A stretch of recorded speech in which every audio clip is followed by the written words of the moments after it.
Hi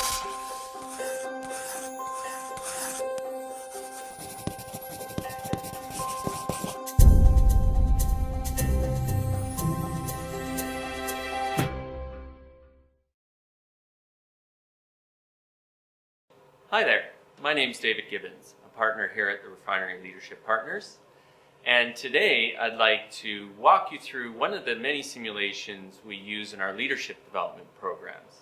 In this case, our mining simulation. This particular simulation we use with our mining clients, and we use it to help teach a few different learning objectives. Team performance, communication and feedback, operational excellence, and understanding financial decision-making are all included in this simulation. So let me set the stage. What we've done is created a simulation that mimics the operations of an open pit mine. And we've added a few different variables to help bring out the learning objectives that I've just mentioned as participants in the program play the simulation. The setup for the simulation is really quite simple. We break the group that we have into a few different competitive teams and give each of them enough money to buy an open pit mine and the associated equipment required to run that, and then we see how well they can operate as a team and as a mining company in the simulation. Let me show you the first stages of this. In the next clip, you're going to see the newly minted teams formulate their beginning strategy for running the mine. The first step is appointing a general manager and then identifying the types of equipment that they're going to purchase. And so you'll see that here.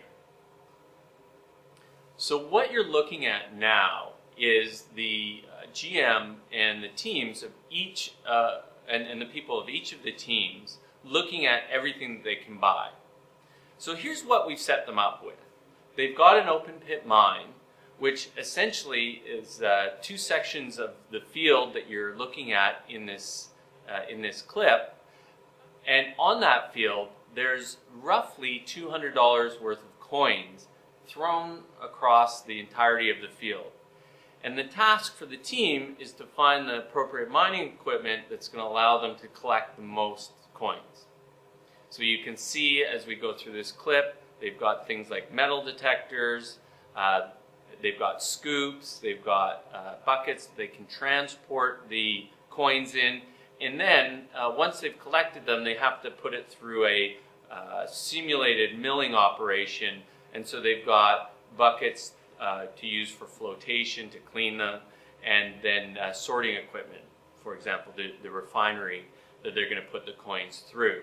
And at the end of the day, they'll have turned the ore, which is spread across the field, the coins, into rolls of coins, or simulating the doré bars.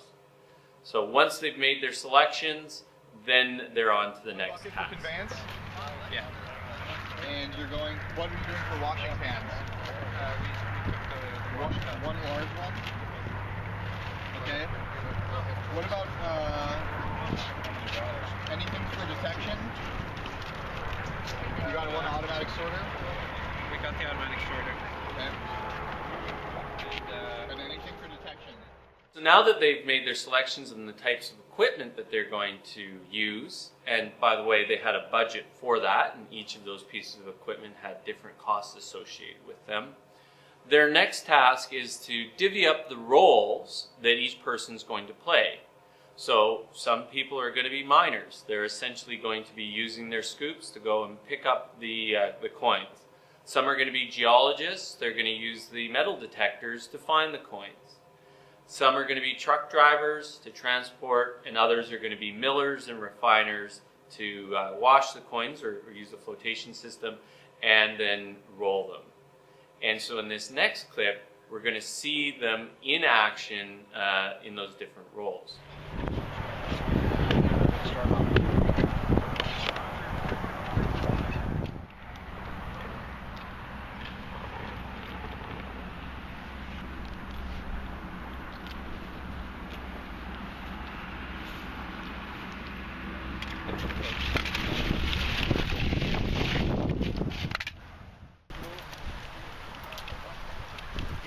this is what they're going to be doing for each yearly period.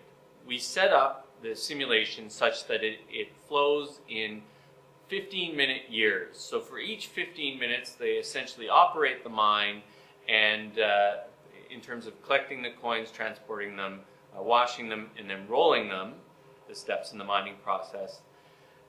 After the 15 minutes, we hit pause and we do a reconciliation of what they've done. Essentially, we're doing a financial close to the year. And so after every 15 minutes, the teams can see how well they've done financially, how good their decisions were that they made in terms of the production numbers that they were targeting, the investments that they made, etc. We also take pause after every 15 minutes to debrief how the team is functioning as a team. And we've interspersed into the simulation a few extra challenges that help them focus on things like operational excellence. We purposefully make communication quite hard, and so we talk about communication and how to give feedback, for example, when you've got people working in different areas. We've interspersed all of these sorts of things in the simulation, and we can debrief those real time at the end of every 15 minutes so that people can actually feel what's going on and see how they are implementing what they've been learning or not. So after they've played the simulation for roughly 5 to 6 years, they can start to see patterns and trends in terms of the efficacy of their decisions and how they're working well together as a team.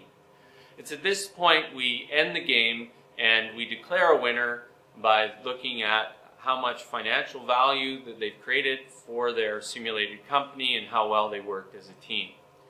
We can use many different stories that come out of the simulation to then debrief how well they are functioning as a team.